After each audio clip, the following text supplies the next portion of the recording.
अकेलापन कभी कभी कितना अच्छा लगता है ना। लेकिन सोचिए, क्या हो अगर यही अकेलापन आपको एक ऐसी जगह ले जाए जहां से लौटना ही नामुमकिन सा लगे। आज की कहानी कुछ ऐसी ही है। तो कहानी शुरू होती है एक बहुत ही आम से फैसले से। एक आदमी था, शायद शहर की भागदौड़ से थक गया था, बस कुछ पल शांति के चाहता था। वैसे तो वो हमेशा दोस्तों के साथ ही जाता था, पर इस बार मामला कुछ अलग था। इस बार वो बस अकेला रहना चाहता था, खुद के साथ, पहाड़ों की खामोशी में। तो बस शुरू हो गया उसका वो अकेला सफर।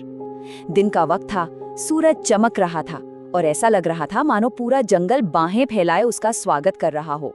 चारों तरफ ऊंचे ऊंचे पेड़, घनी झाड़ियां, पहाड़ों से आती वो ठंडी ठंडी हवा और जंगल की वो शांति। सब कुछ बिल्कुल वैसा ही था जैसा उसने सोचा था, एकदम परफेक्ट, एकदम नॉर्मल।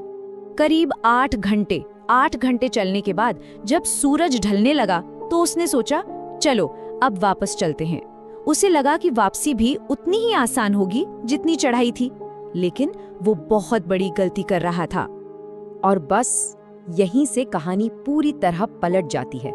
जो जंगल अभी थोड़ी देर पहले तक इतना अपना सा, इतना शांत लग रहा था, अब वो धीरे धीरे एक अनजान, डरावनी जगह में बदल रहा था। वापसी का रास्ता उसे कुछ अजीब लगने लगा, जाना पहचाना नहीं लग रहा था। और बस वहीं उसके दिमाग में शक का पहला कीड़ा रेंगने लगा। जिन पेड़ों को वो पहचान मानकर चल रहा था, वो भी अब अजनबी लग रहे थे। उसकी घबराहट अब बढ़ने लगी थी। हर मोड़ एक नई पहेली जैसा था। उसका दिल अब जोर जोर से धड़क रहा था। उसे एहसास हो चुका था कि वो भटक गया है, बुरी तरह भटक गया है। और देखते ही देखते घना अंधेरा छा गया, बिल्कुल स्याह अंधेरा। रोशनी के नाम पर उसके पास थी सिर्फ एक छोटी सी टॉर्च, और उसकी बैटरी भी बस दम तोड़ने ही वाली थी। अब जंगल की हर छोटी बड़ी आवाज उसे डरा रही थी। पत्तों की सरसराहट भी ऐसी लग रही थी जैसे कोई उसके पीछे चल रहा हो। उसे एक अजीब सा एहसास हो रहा था, जैसे कोई या कुछ उसे लगातार देख रहा है। वो डर और थकान से अब बिल्कुल टूट चुका था। उससे समझ आ गया कि इस अंधेरे में और आगे जाना मतलब मौत को दावत देना है। उसे बस रात गुजारने के लिए कोई ठिकाना चाहिए था। और तभी दूर उसे एक हल्की सी रोशनी दिखाई दी। वो एक पुराना टूटा फूटा सा केबिन था। बाहर से देखकर तो ऐसा लग रहा था जैसे सालों से यहाँ कोई आया ही ना हो, लेकिन अंदर का मंजर वो बड़ा अजीब था। पूरा कमरा धूल से अटा पड़ा था, पर कमरे के ठीक बीच में एक बिस्तर था, और वो बिस्तर एकदम साफ सुथरा था, चादर तक बिछी हुई थी। ऐसा लग रहा था जैसे कोई बस अभी अभी उसे लगा कर गया हो। अब ये सब बहुत ही अजीब था, इसमें कोई शक नहीं, लेकिन वो इतना ज्यादा थक चुका था कि उसे सोचने समझने की कोई परवाह ही नहीं थी। उसने बस एक ही फैसला किया, इस बिस्तर पर लेटना है और सो जाना है। वो बस सोने ही वाला था कि अचानक उसकी नजर कमरे की दीवारों पर पड़ी, और वहां जो उसने देखा, उसे देखकर उसकी रही सही नींद भी उड़ गई।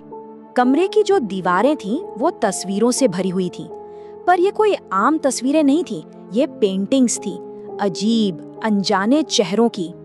हर पेंटिंग में एक चेहरा था, और हर एक चेहरा सीधा उसी की तरफ घूर रहा था। और जो बात सबसे ज्यादा डरावनी थी, वो थी उन चेहरों पर एक अजीब सी मुस्कान। एक ऐसी मुस्कान जो एकदम ठंडी थी, डरावनी और बिल्कुल अननेचुरल। ऐसी मुस्कान जो किसी इंसान के चेहरे पर हो ही नहीं सकती। अचानक उसे महसूस हुआ कि कमरे की हवा एकदम ठंडी हो गई है। उसे ऐसा लग रहा था मानो वो तस्वीरें, वो चेहरे उसे सच में घूर रहे हैं।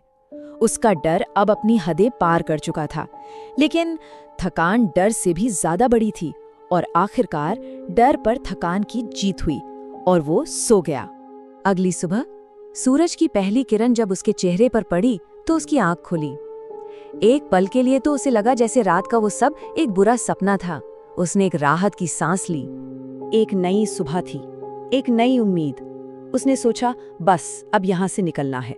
वो उठा और उसने कमरे में चारों ओर नजर घुमाई, लेकिन दीवारों पर कोई पेंटिंग नहीं थी, एक भी नहीं। दीवारें बिल्कुल खाली थीं। वो एकदम हैरान था। तो क्या रात में जो कुछ भी हुआ वो सब बस एक सपना था। और तभी उसे असलियत का एहसास हुआ।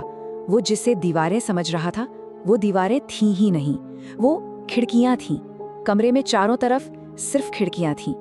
और हर एक खिड़की के बाहर लोग खड़े थे जो उसे घूर रहे थे और मुस्कुरा रहे थे, बिल्कुल वही ठंडी, डरावनी और अननेचुरल मुस्कान के